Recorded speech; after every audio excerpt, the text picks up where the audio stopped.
à tous. Donc, je vais vous présenter la prise en charge des patientes enceintes consommatrices de substances psychoactives au centre hospitalier de la Côte Basque. Et tout d'abord, je voudrais commencer donc, par vous présenter l'équipe qui travaille avec moi donc, pour cette prise en charge.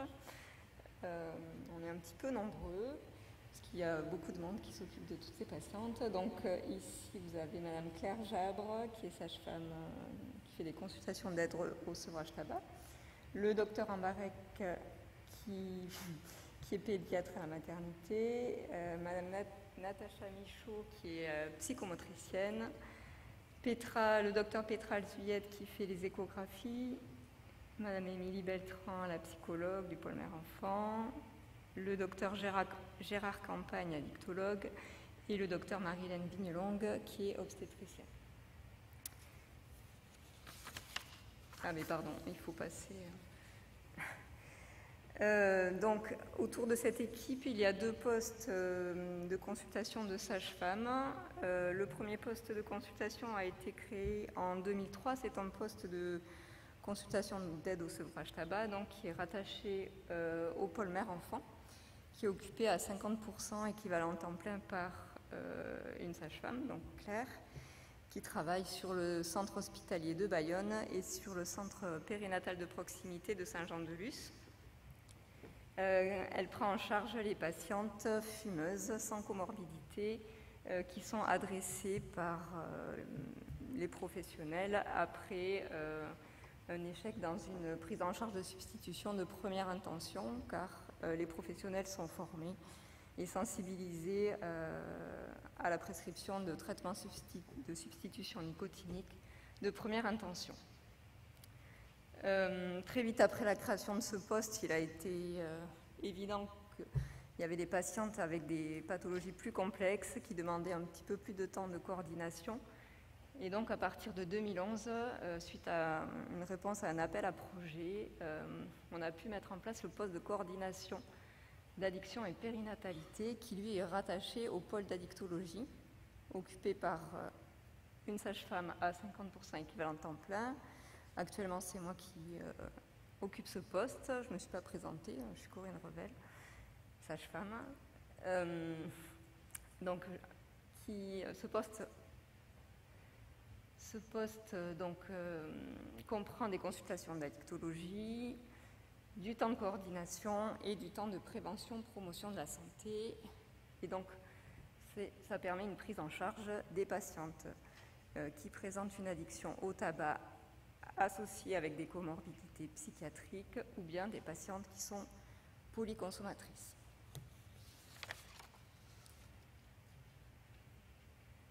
Si vous pouvez passer, merci.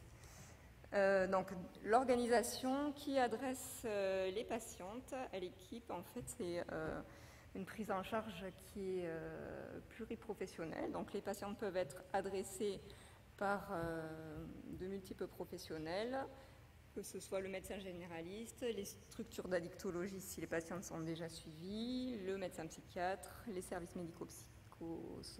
médico-sociaux, après une consultation à la maternité, donc soit lors d'une hospitalisation, soit lors de consultations externes, ou bien la patiente elle-même qui peut demander à être suivie par l'équipe d'addicto.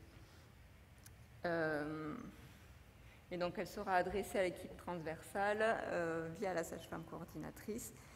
Et les rendez-vous peuvent être pris soit au secrétariat de maternité, soit au secrétariat de l'ESA.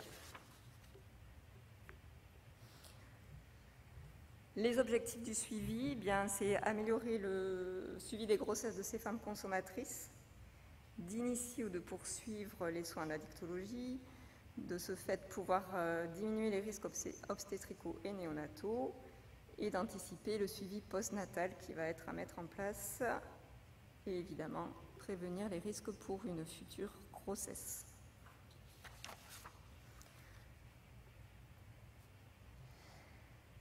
Donc, la prise en charge qu'on a mis en place, en fait, donc, au centre de cette prise en charge, il y a la femme enceinte avec son conjoint s'il est là, et donc qui est adressée, cette patiente adressée à la coordination addiction et grossesse, qui a pour but d'identifier ses besoins, ses ressources et son réseau de soins. Donc son réseau de soins personnel qui sera donc important à bien identifier, son médecin traitant, son médecin psychiatre si elle est suivie, les structures de soins en addictologie, la sage-femme libérale si elle en connaît déjà une, de façon à proposer un plan personnalisé de soins qui sera adapté et cohérent en fonction de ses besoins et qui sera en accord avec elle. Que ce soit un accompagnement médical, social, psychologique, etc. Et qui sera réfléchi par l'équipe lors des staffs que nous faisons régulièrement à la maternité. Ceci, ça permet de mettre en lien les professionnels, de définir le rôle de chacun dans ce plan de soins. Ça permet une cohérence de prise en charge dans les discours de tous les professionnels et la patiente s'y retrouve. La sage-femme coordinatrice organise les réunions de synthèse. Elle assure le lien entre les équipes, notamment grâce à des réunions de PMI que nous faisons régulièrement, c'est-à-dire une fois par mois à la maternité. Nous discutons des dossiers pour les patientes qui présentent des vulnérabilités psychosociales. Des réunions de concertation pluridisciplinaires également une fois par mois selon un calendrier établi. Pour les patientes qui nécessitent une prise en charge plus complexe, qui nécessitent la présence des professionnels autour d'elles. Et les staffs réguliers avec l'équipe transversale qui permettra d'organiser en amont les hospitalisations, prévoir le séjour en maternité et préparer les équipes à l'accueil de ces patientes. Et de préparer le projet postnatal en assurant le relais avec l'équipe de PMI, le CAMS et le relais, les professionnels autour de la patiente. Donc ça, c'est ce que je viens de vous dire. Donc on peut passer à la suivante, celle-ci aussi. Voilà. L'organisation donc, du suivi proprement dit de la grossesse se passe à la maternité. La maternité, c'est un lieu où on essaye de regrouper toutes les consultations que va avoir la patiente.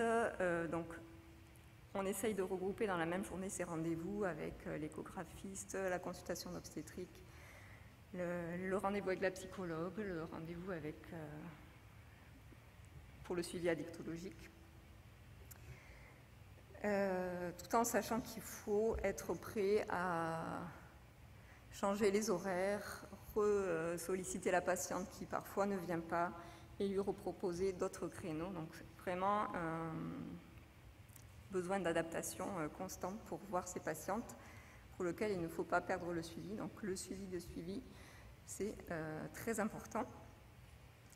Donc je repars sur l'organisation du suivi obstétrical. Donc c'est un suivi de grossesse à haut risque avec un suivi obstétrical rapproché par un référent unique qui est sensibilisé à l'addictologie, avec un relais avec des sages-femmes à domicile également, que ce soit sage-femme d'HAD, sage-femme de PMI ou sage-femme libérale. Un suivi échographique rapproché également par un référent sensibilisé à l'addictologie, un seul référent, qui sera vigilant au risque de malformation et de retard de croissance et qui fera des échos plus rapprochés. Donc, une mise en place d'un suivi addictologique dont le but sera de limiter au maximum les consommations. L'idéal, bien sûr, serait d'arrêter toute consommation, sauf que c'est parfois pas possible et qu'on travaille plutôt sur une réduction des risques pendant la grossesse. Ce suivi est réalisé par un addictologue expert, que ce soit en XAPA ou à l'hôpital. Il a pour but donc de mettre en place un traitement de substitution nicotinique, un traitement de substitution aux opiacés en fonction des besoins et donc à réduire les consommations par des techniques précises. Voilà. Pour le suivi de cette grossesse, on met en place également une consultation pédiatrique anténatale qui va se faire entre 26 et 34 semaines, ou bien à la demande des parents, si les parents sont demandeurs plus précocement. Elle a pour but de répondre donc aux interrogations des parents quant à la santé de l'enfant et les effets des produits. Préparer au syndrome de sevrage et discuter de sa prise en charge, expliquer un petit peu tout ça aux parents et leur expliquer quelle sera la surveillance en maternité et si l'enfant doit être hospitalisé, comment les choses vont se passer. Réfléchir également à l'avance à la question de l'allaitement. Si la patiente est demandeuse, savoir en amont si c'est possible ou pas, c'est toujours intéressant. Expliquer le suivi ultérieur et bien sûr faire un compte rendu et donner une conduite à tenir pour l'accouchement, le séjour ensuite de couche et le retour à domicile.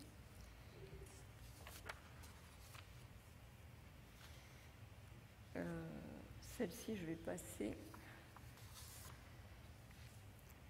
Donc, tout ce travail, en fait, c'est pour donc réfléchir à la prise en charge de ces patientes pendant le séjour en maternité, mais surtout au retour à domicile. Donc, pendant l'hospitalisation, il va falloir réfléchir à la gestion des consommations. Est-ce qu'il faut qu'elles amènent leur traitement? Comment on s'organise? Tout ça, c'est réfléchi à l'avance. Préparer les équipes. Rassurer les équipes et les parents sur ce qui va se passer. La prise en charge par l'équipe de maternité sera surtout un accompagnement dans les soins de nursing, les interactions précoces. La surveillance du nouveau-né et sa prise en charge en fonction. Donc là, c'est le rôle de la psychomotricienne qui va être important. À ce moment-là, la psychomotricienne qui connaît les patientes car elle a suivi toute leur histoire pendant la grossesse. Voilà, tout ça, ça veut dire un séjour long de plus long qu'un séjour classique, donc 5 à 8 jours au minimum pour observer un petit peu tout ça et organiser la sortie ensuite. Et on essaie de les faire sortir avec une contraception efficace. Non, pardon. Ensuite, organiser la sortie, donc élaborer le projet de soins mère et enfant en postnatal. Organiser la sortie, ça veut dire donc prévoir le retour à domicile avec un accompagnement avec une sage-femme libérale et un relais avec une puéricultrice de PMI. Et s'assurer du suivi du développement de l'enfant par la suite avec un suivi pédiatrique ou un suivi au CAMPS. Parfois, ça peut être aussi une sortie différente, c'est-à-dire un accueil en foyer mère-enfant ou bien un placement provisoire de l'enfant si on voit que la situation est plus compliquée. Alors ça a pu être réfléchi pendant la grossesse lors des réunions de concertation pluridisciplinaire où eh bien, on s'adapte après en fonction de ce qu'on observe aussi à la maternité.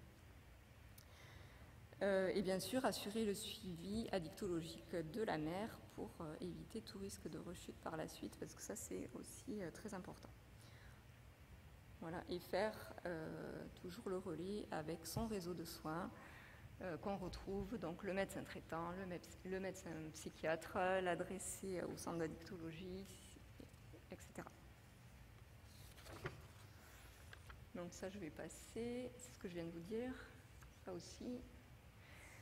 Voilà, alors pour éclairer un petit peu tout ça, j'ai juste préparé un petit tableau avec des données sur notre activité sur les dernières années.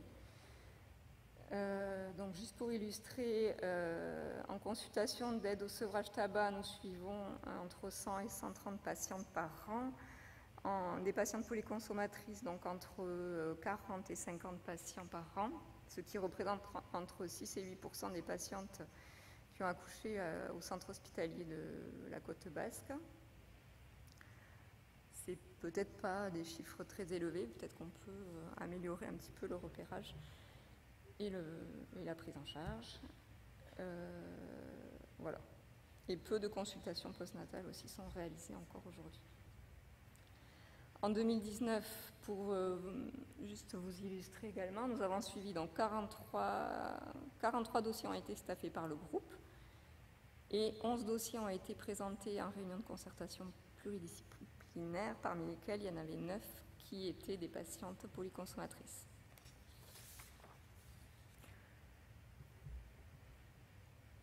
Le profil des patientes, bon, mais ça c'était juste pour vous évoquer les produits qu'elles consommaient, donc tabac, cannabis, alcool, opiacés, cocaïne, etc. Le profil psychologique de ces patientes, eh bien, ce sont des patientes qui présentent des vulnérabilités psychosociales, un soutien, un réseau familial et social assez pauvre, qui ont un niveau plutôt élevé d'affect dépressif, qui ont vécu, comme on a dit ce matin, des traumatismes de l'enfance, des violences sexuelles. Donc ça, c'est assez récurrent.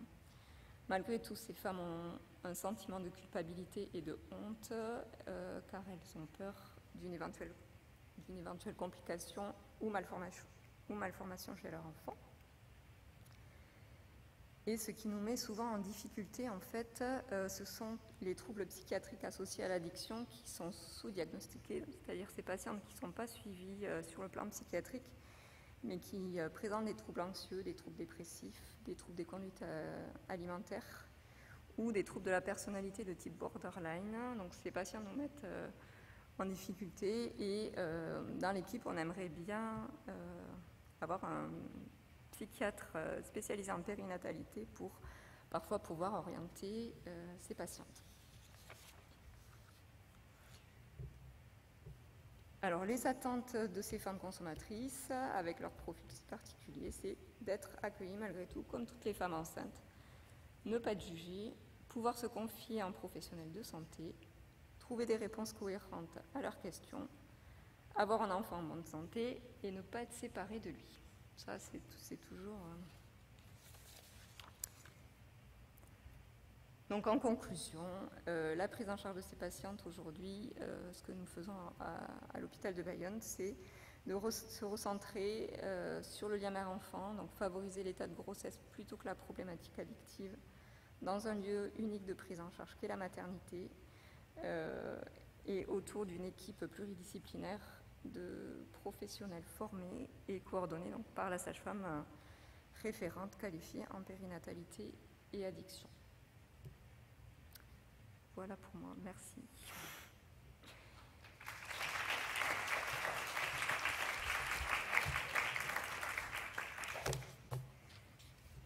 Et après, je voulais passer la parole ou à... comme vous voulez.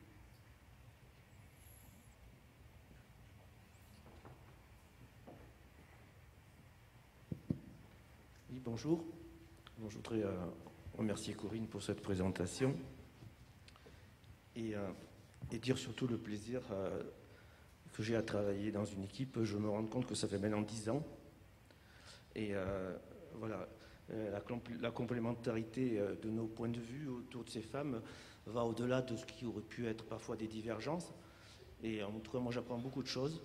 Et c'est vraiment passionnant et très intéressant de se retrouver tous les 15 jours pour réfléchir autour de certaines situations. Alors c'est vrai, Corinne est passée peut-être un peu vite, mais ce qui nous manque dans l'équipe de manière pérenne, c'est un avis psychiatrique, en tout cas un ou une psychiatre. Hein, on en a eu à un moment donné, mais j'espère qu'on va en retrouver. Le regard du psychiatre est primordial. D'autant que, évidemment, le profil de ces femmes addictes, c'est avant tout des comorbidités, enfin, c'est la présence de comorbidités psychiatriques quasi permanentes, en particulier des troubles de la personnalité type état limite. En tout cas, moi, c'est ce qui me frappe et j'ai l'impression que 80% des femmes qu'on suit présentent ce type de troubles de la personnalité avec un fonctionnement très particulier, d'impulsivité, d'instabilité surtout, qui se traduit par de très très nombreux rendez-vous manqués et le fait en particulier de tester, parce que c'est important pour elles, la qualité du lien qu'elles peuvent avoir avec nous. Donc je pense qu'un de ces jours, il faudrait consacrer un colloque entier, addiction et grossesse, au profil de ces femmes. Ensuite, ce que je voulais dire aussi, c'était un dernier point, simplement, ce qui peut paraître un petit détail, mais à mon avis qui est important, c'est que les consommations résiduelles, le plus souvent qui persistent, c'est certes le cannabis, mais c'est souvent le tabac.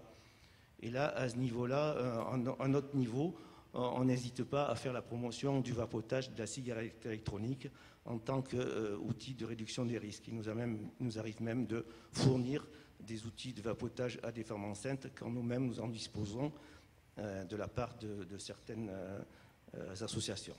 Voilà, je vous remercie.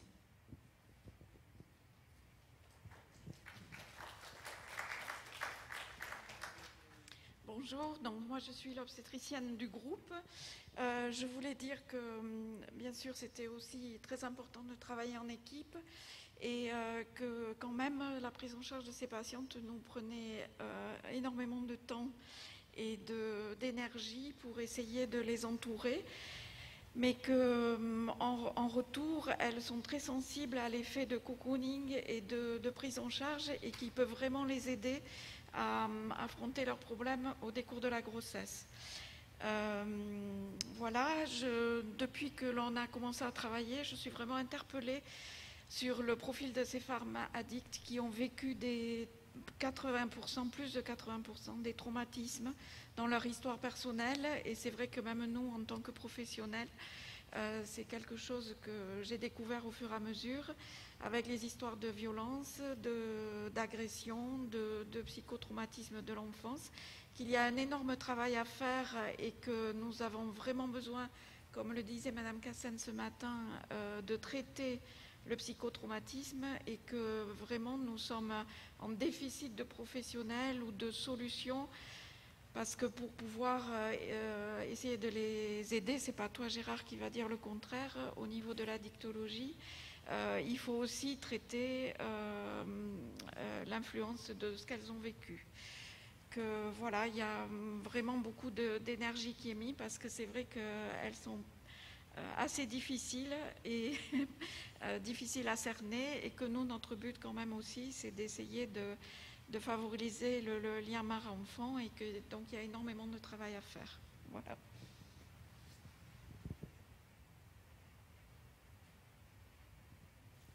Bonjour, moi je suis la pédiatre de la bande, donc je suis pédiatre en maternité et au CAMS. Effectivement, je vois les femmes ou les couples en anténatal pour souvent compléter en fait l'information qu'ils ont déjà eue par mes collègues qui les ont vues avant moi. C'est quand même souvent un temps important parce que le pédiatre, c'est le représentant de l'enfant et pour les parents, entendre redire, pour la maman, entendre redire un certain nombre de choses permet de caler les connaissances qu'on leur a déjà transmises et les informations qu'on leur a déjà transmises sur les substances qu'elles prenaient. Ça permet aussi d'expliquer, moi j'explique souvent en pratique puisque j'interviens tard dans la grossesse. Par exemple, quand on envisage d'hospitaliser un enfant parce qu'il y a de multiples substances et qu'on pense qu'il y aura un sevrage ou parce que le contexte psychosocial fait qu'on pense qu'il y aura besoin d'un soutien un peu plus important. Donc moi j'interviens pour expliquer en pratique où seront les enfants, comment seront les visites, etc., ce qui permet de finir de caler les choses. Alors, je voulais aussi dire, comme Gérard, que moi, la participation, le travail dans ce groupe m'a personnellement beaucoup apporté. Le rapprochement des cultures entre la dictologie et la périnatologie, ça a vraiment été quelque chose de fondamental pour nous. Parce que avoir contact avec les addictologues, moi, m'a permis très très clairement d'être beaucoup moins dans le jugement. Je trouve que les addictologues sont généralement très bienveillants vis-à-vis de leurs patientes et peut-être en périnate, on est plus centré sur le devenir du bébé et on est peut-être, je ne sais pas, spontanément un peu moins bienveillants. En tout cas, moi, ça m'a apporté beaucoup d'ouverture. Voilà, et la dernière chose que je voulais dire, c'est que pour faire écho à la question d'Eliane Errant à Leïla Lazaro ce matin, sur, dans les SAF et les EDCAF, l'effet du repérage précoce, qui est un des objectifs de ce groupe, c'est-à-dire de pouvoir repérer les consommations pendant la grossesse pour aussi envisager le suivi de l'enfant. Et effectivement, dans un monde idéal, on se dit, on repère, on le sait, on suit, on prend en charge et tout ira bien. Sauf que on n'est pas dans un monde idéal et que c'est pas exactement comme ça que ça se passe. Ces femmes sont déjà très suivies pendant la grossesse, en postnatal. Elles ont souvent l'idée d'échapper à ce suivi très rapproché. Et c'est parfois assez compliqué d'arriver à suivre les enfants, même quand on a repéré pendant la grossesse que les consommations des mères risquaient de poser des problèmes sur le développement des enfants. Donc c'est pas forcément aussi évident que ça. Émilie Rocan parlait ce matin du développement du réseau. Moi, je pense que c'est une clé, vraiment. Ces enfants, on ne peut pas tous les suivre en institution. Il n'y a pas de nécessité à tous les suivre en institution. Ce n'est pas la même chose, probablement pour le neurodéveloppement, une femme qui a bu quelques verres au début de sa grossesse et une femme qui a constamment bu pendant toute sa grossesse. Donc c'est pas le même suivi, c'est pas le même lieu. Et pour les femmes les plus en difficulté, pouvoir accéder à un suivi de qualité de leur nouveau-né dans leur réseau personnel, c'est-à-dire avec le médecin qu'elles ont choisi et non pas l'institution qui pour elles est très, malgré tous nos efforts, très jugeante, c'est très important. Donc on a tout ce travail-là à faire et on découvre la difficulté de ce travail-là en fait au fur et à mesure. Voilà.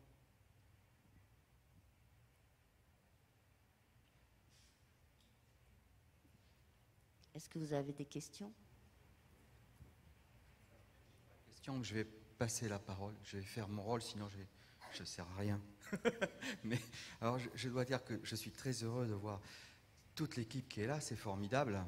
Hein, enfin, au niveau des réseaux, on se bat depuis 20, 30 ans. Il y a beaucoup de gens qui travaillent dans les réseaux ici, à cette transversalité, au fait que chacun le partage des compétences de façon horizontale et puis dans une... Enfin, je sens ça, moi. C'est l'atmosphère que je ressens de votre travail qui fait sûrement des jaloux, hein, je pense, dans la salle. Parce qu'on aimerait avoir un peu partout ce style d'équipe et on sait que vous travaillez remarquablement bien. Voilà, donc bon, un seul petit problème, c'est qu'il n'y a que les 3 médecins là, enfin du moins 3. Peut-être que quelqu'un d'autre veut prendre un peu la parole ou pas. Mais non, elles ne veulent pas. Allez, quand même, avant de poser quelques questions. Oui, ça marche.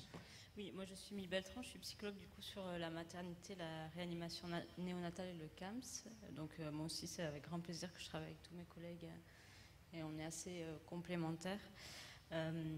Moi je reçois peu de patientes de la cohorte parce que c'est vrai que c'est assez compliqué de les orienter vers l'espace psychologique. Mais ce qui est assez intéressant, c'est que du coup, dans cet espace dont elles se saisissent, on parle beaucoup des processus psychiques, du devenir mère, de leur parentalité, de leur questionnement aussi de futurs parents, avec, comme on l'a vu depuis ce matin, enfin, aussi des défaillances dans leur support identificateur parentaux propre. Et c'est vrai qu'on arrive quand même à considérer la femme ou le couple vraiment dans cet axe de parentalité plus que comment dire, réduit à la consommation. Et du coup, ça permet quand même en tout cas une contenance qui les aide à avancer. Après, je rejoins ma collègue Claudine Ambarek. C'est vrai que pour le suivi en postnatal, on est quand même plusieurs professionnels à pouvoir travailler en fait pendant la grossesse et après en postnatal. Et c'est vrai qu'on connaît quand même des ruptures de soins malgré voilà, une bonne alliance tout au long de la grossesse. Et puis une fois que le bébé est là, on arrive quand même à maintenir voilà, un lien, et puis au bout d'un moment, ça s'étiole. Et en fait, on les perd. Et ça, je pense que c'est quelque chose qu'on travaille depuis des années. On essaie de changer un peu notre manière de faire. Mais on est encore assez embêtés. Donc, si j'entends bien, c'est l'articulation un petit peu entre ce secteur un peu spécialisé ou hospitalier et puis la ville qui, à un moment donné, fait que peut-être non, ou c'est... Non, je pense que c'est hospitalier.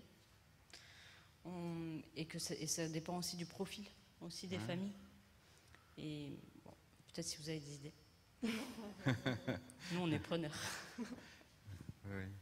En tout cas, c'est très intéressant, merci. Donc peut-être que le mieux maintenant, c'est peut-être que vous posiez des questions. Je suis sûr qu'il y a quelques questions. Oui. Oui, merci beaucoup. C'est vrai que c'est très stimulant de voir une équipe transdisciplinaire se présenter et nous proposer votre travail. La question que je me posais, c'est que comme vous avez plusieurs années de recul, est-ce que vous avez vu des femmes qui ont fait de nouvelles grossesses depuis que vous les avez pris en charge? Et est-ce que vous avez pu avoir des bonnes surprises, c'est-à-dire certaines que vous n'avez pas eu à faire revenir dans votre dispositif? Et si d'autres doivent revenir, comment ça se passe? Est-ce que vous pouvez nous faire un petit retour sur les grossesses suivantes?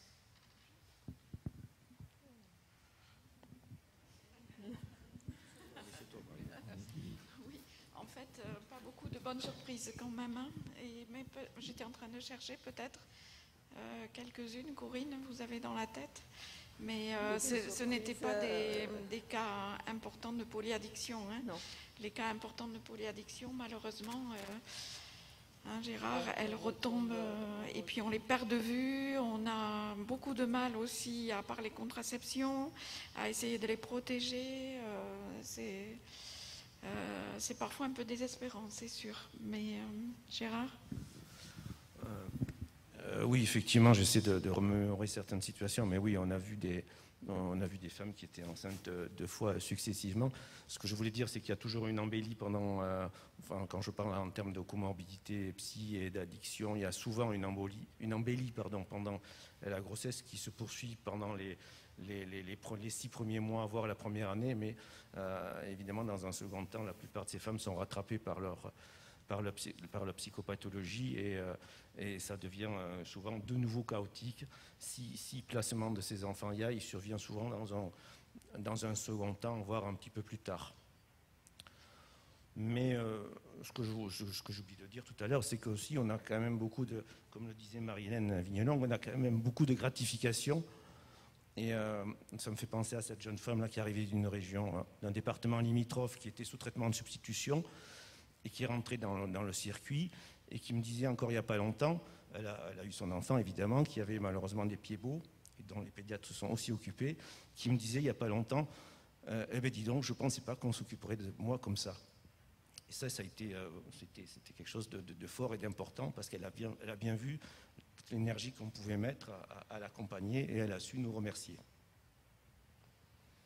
Je ne crois pas qu'on ait eu énormément de femmes où on se soit dit, après le suivi de la première grossesse, on lui a permis de vraiment sortir de là. Par contre, il me semble que plusieurs fois, on s'est dit que la grossesse permettait d'accéder aux soins pour des femmes qui, jusque-là, ne s'occupaient absolument pas d'elles. Donc, ça dure peut-être pas, mais pendant le temps où ça dure, c'est bien. Bonjour, Aurélie de Baclair, je suis nouvellement sage-femme Elsa sur le GHT de Rochefort-La Rochelle. Et en fait, j'ai une question un petit peu plus obstétricale. On l'a vu, tous les risques qu'on peut avoir, en plus les facteurs de risque associés, ce sont des grossesses à haut risque.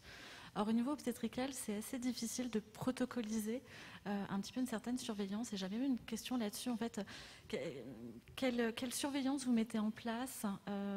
J'ai vu les échographies supplémentaires, mais comment vous avez réussi à protocoliser un petit peu ça auprès de vos collègues gynéco-obstétriques pour assurer un suivi un petit peu plus cadrant là-dessus? Merci. Oui, bien sûr, mais ça dépend des contextes et des consommations. Mais c'est vrai que là, on ne l'a pas présenté, mais on a un protocole assez clair qu'on pourrait vous faire passer. Puis ça dépend des polyaddictions. C'est vrai que dans les situations les plus complexes, on recommande d'envoyer plutôt les patientes vers les niveaux 3, les maternités de type 3, pardon.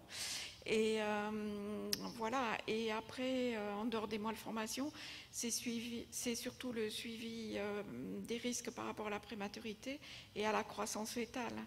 Donc voilà, après c'est le suivi habituel dans ce type de problème. Mais je pense que parce que dans tout le travail qu'a exposé Corinne, notre sage-femme coordinatrice, elle n'a pas parlé aussi du travail auprès des équipes, alors qu'il y a un travail qui est important, qui est fait pour aider, pour former les consultants, pour le repérage, pour savoir vers qui adresser à bon escient, et que ça soit au niveau hospitalier, mais aussi libéral, au niveau des cliniques. Et donc il y a tout un travail qui a déjà été fait pendant des années et qui voilà, porte ses fruits quand même, parce que c'est vrai qu'il y a quand même pas mal de patientes qui sont bien orientées, hein, voilà.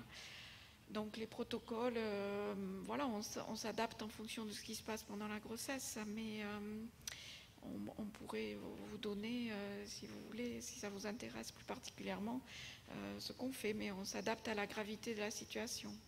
Mais c'est à la fois sur le plan obstétrical, mais beaucoup aussi sur le plan social, sur le plan psychologique. C'est un travail global, quoi, hein. Et voilà.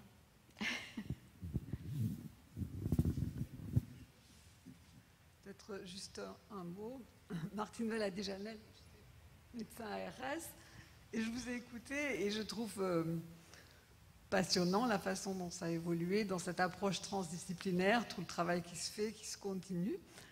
Et je trouve que cette ingénierie qui s'est mise en place, elle est privilégiée dans ce moment de la grossesse. Mais c'est vrai que dans la période postnatale, on se demande un peu quand même comment va se faire l'ingénierie. Et je me demandais, c'est une question peut-être qui s'adresse à vous, mais peut-être aussi au réseau Périnat, c'est comment on imagine dans le postnatal se faire cette ingénierie, c'est-à-dire qui va l'activer, Est-ce qu'il ne manque pas quelque part un référent? Parce que dans le postnatal, les gens ne sont plus dans un circuit avec une sage-femme coordinatrice qui a un travail vraiment de mise en réseau effectif. Mais dans le postnatal, les gens, la vie repart, quoi. C'est pas une vie utopique, c'est une vie avec des tas de contraintes, des déménagements, des tas de choses extrêmement variées. Est-ce qu'il ne manque pas à un moment la désignation un référent, désigné par la famille ou par un référent coopté, mais qui soit quelqu'un qui ait cette capacité aussi parfois à relancer quand les gens sont désespérés parce qu'ils ne trouvent pas d'orthophoniste, parce qu'il va y avoir des tas de problèmes quand même aussi dans le postnatal parfois. Comment on va les accompagner? Et est-ce qu'on n'a pas imaginé quelque chose aussi pour faciliter quand même une adaptation à la vie sociale de ces enfants? Alors, pour l'instant, nous, la façon dont on travaille ici pour l'ensemble des nouveau-nés vulnérables, tous les nouveau-nés prématurés sont suivis au CAMS. Chez nous, ici. C'est comme ça que ça se fait. Ce qui implique aussi que les nouveau-nés vulnérables pourraient avoir accès au CAMS et donc à ce que représente le CAMS d'équipes multidisciplinaires également et de coordination éventuelle. Parce que quand on travaille au CAMS, aussi bien les pédiatres que la psychomotricienne, on est aussi amené à faire de la coordination de soins autour des patients. Ceci dit, on n'a pas assez de place, bien entendu, comme tous les CAMS, donc ce n'est pas la solution que tous les enfants de ces patientes et toutes ces familles soient suivis au CAMS. C'est ce que je disais tout à l'heure, il faut vraiment un suivi de réseau. Et effectivement, c'est des femmes qui ont besoin de pouvoir dire, bon ben maintenant, j'ai accouché, mon bébé a le nez au milieu de la figure, tout va bien, il faut que vous me laissiez tranquille. Moi, mon médecin, c'est le docteur Untel. Je veux que ce soit lui qui suive mon bébé. Et il faut que le docteur Untel puisse être intégré à un réseau de soins qui lui permet à la fois d'avoir, de se sentir à l'aise pour suivre ses bébés et à la fois de pouvoir réadresser et continuer à faire cette espèce de portage qu'on essaye de faire pendant la grossesse. Donc c'est pas vraiment une réponse que je vous donne parce que c'est quelque chose qui est encore très en chantier. Nous, ça correspond vraiment à une vraie difficulté pour nous de savoir comment faire en postnatal, comme disait Émilie, si il y a des pistes, on est preneur. Et je pense que l'organisation du suivi des nouveau-nés vulnérables va être quelque chose qui va nous permettre de mieux structurer ça. Mais pour l'instant, on est en difficulté et pas forcément uniquement parce qu'il n'y a pas l'ingénierie, comme vous dites. On est en difficulté parce que les femmes se sentent dans une culpabilité, une obligation de quelque chose pendant la grossesse. Une fois que l'enfant est né, on n'est plus dans la même chose. Et donc, ce n'est pas un temps court de 9 mois, c'est un temps long. Et ce temps long, on a effectivement du mal à convaincre les femmes que ça peut être intéressant de continuer quelque chose. Je ne sais pas si j'ai répondu. C'est quelque chose qu'on a beaucoup évoqué dans l'équipe, justement, parce qu'on était en difficulté et on se rend compte qu'on les perd et qu'on perd le suivi. Donc on avait évoqué des projets justement pour essayer de répondre à ces questions et notamment de cibler quelqu'un de référent. C'est quelque chose qu'on a eu dans l'idée, mais bon, avec tout ce qui nous est tombé dessus, le Covid, etc., c'est un peu en attente, mais c'est vraiment une difficulté qu'on a beaucoup évoquée dans l'équipe. Et donc, voilà, on y réfléchit.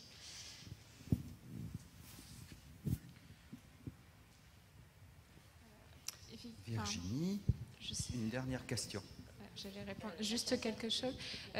Effectivement, peut-être pas de référent attitré, mais on est quand même plusieurs professionnels à être vraiment transversales. Donc là, on réfléchit tous ici en anténatal. Il y a une partie qui travaille en maternité, en néonatologie, puis après au CAMS. Donc on peut être quand même... certaines familles arrivent à nous repérer. Moi, je trouve que, alors personnellement, je trouve que c'est plus facile quelquefois avec des familles qui sont passées sur la néonatologie où c'est du coup des séjours qui sont assez longs parce qu'on peut les accompagner longtemps dans leur parentalité du coup à la rencontre de l'enfant. C'est vrai que sur les séjours courts et pour autant c'est des séjours longs pour ces familles en maternité, mais que les parents trouvent déjà trop longs. Du coup la relation se fait peut-être un peu moins, mais voilà, je trouve que effectivement sur certaines familles qui sont passées par de la néonate pour des gros retards de croissance, on a pu mettre en place des choses un peu plus dans la durée, mais effectivement c'est des familles qu'on perd à un moment donné avec la PMI aussi. Il y a un double regard. Oui, moi je voulais appuyer ce que vous avez dit. Effectivement, donc je travaille en XAPA, donc on connaît ces mamans, ces femmes, on les connaît avant la période du suivi de grossesse. Ce qu'elles peuvent nous rapporter très souvent, c'est qu'il y a énormément de consultations, qu'il faut courir à droite, à gauche. Alors elles font déjà un petit peu le tri dans toutes ces consultations. Et là, je saisis tout l'intérêt de pouvoir sur un même lieu rencontrer les différents professionnels. Ce qu'elles nous disent une fois qu'elles ont quitté la maternité avec leur enfant, c'est mais c'est bon, là maintenant j'y vais plus. Ils m'ont dit que mon bébé allait très bien puisqu'ils m'ont laissé sortir. Et que même nous, qui les voyons assez régulièrement, on a toutes les peines du monde à essayer de les motiver et de leur expliquer la nécessité quand même de faire suivre ces enfants. Et très souvent, si déjà il y a un suivi sur les consultations obligatoires auprès du médecin généraliste, c'est déjà énorme pour elles. Donc c'est vrai qu'il faut vraiment imaginer, et sans doute aussi avec ces femmes, qu'est-ce qu'on pourrait leur proposer, qu'est-ce qui manque pour qu'on puisse donner plus de chances d'apporter l'aide nécessaire à ces enfants. Bon. Une dernière question ? Là ? Enfin, on en a plusieurs. Très rapides alors. Vous allez poser vos 2 questions, ils vont répondre en même temps. Oui, bonjour. Vous travaillez également en liaison avec la PMI en postnatal? D'accord. Et vous perdez quand même beaucoup de patientes? Avant, après, entre. Bonjour tout le monde. Alors du coup, moi c'est juste pour apporter une information complémentaire. Je suis éducatrice spécialisée dans un XAPA résidentiel. Du coup, on accueille des femmes enceintes ou qui ont déjà des enfants en bas âge dans le cadre d'une première démarche de soins. Souvent, on peut les orienter en hôpital pendant la grossesse pour avoir justement ce suivi. Ou après la grossesse, quand ils sont réorientés vers nous ou orientés pour celles qui ont été prises en charge à l'hôpital, il y a une possibilité du coup de pouvoir garder un lien avec ces femmes-là. Comme vous avez dit, quand elles sortent de l'hôpital, vous les perdez ou c'est difficile de garder un lien. Nous, ce qui fait notre force, c'est comme elles sont déjà en résidentiel, on peut les aider à maintenir ce lien avec l'hôpital, avec les différents professionnels. On a aussi des partenariats avec les PMI, des centres, des relais parentaux, parce qu'encore une fois, quand elles sont en situation d'addiction, gérer le quotidien avec un enfant, c'est pas forcément évident. Pour notre structure, en fait, elle accueille ces personnes-là sans durée de prise en charge. On se laisse le temps de la réalisation du projet, notamment la mise à distance des produits, la réduction des risques. Du coup, nous, on arrive un peu plus à les garder un petit peu avec nous et à continuer ce travail-là. On est aussi en lien avec les dispositifs de l'aide sociale à l'enfance, ce qui fait qu'on travaille l'addiction, la parentalité, mais aussi ce qu'on dit aux mamans, c'est qu'on ne va pas faire l'impasse sur la sécurité de l'enfant, ce qui peut permettre aussi aux différents professionnels avec qui on travaille de rassurer, parce que c'est vrai qu'il y a aussi cette histoire de représentation qui fait qu'une femme qui consomme depuis plusieurs années, quand elle sort du système, du coup on se dit où elle va aller, qu'est-ce qu'elle va faire, que va devenir l'enfant. Du coup, voilà, c'est ce qui fait notre force, entre guillemets. Mais c'est vrai que c'est pas évident, hein, parce que ce qu'on demande aux femmes, c'est pas de choisir entre l'enfant et le produit, puisqu'il est question de ça parfois, mais c'est vraiment d'entamer en tout cas cette démarche de soins avec leur enfant. Quand il faut penser à faire des notes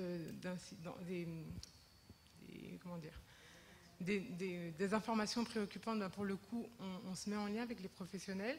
L'idée, c'est pas que les enfants soient placés, mais c'est aussi de ramener les mamans dans une certaine réalité, de manière à ce qu'elles puissent prendre conscience, dans la mesure du possible, de leur situation d'addiction. Voilà. Merci pour ce témoignage. Alors, je crois qu'on va passer aux intervenants suivants, hein, mais vraiment très heureux de votre participation.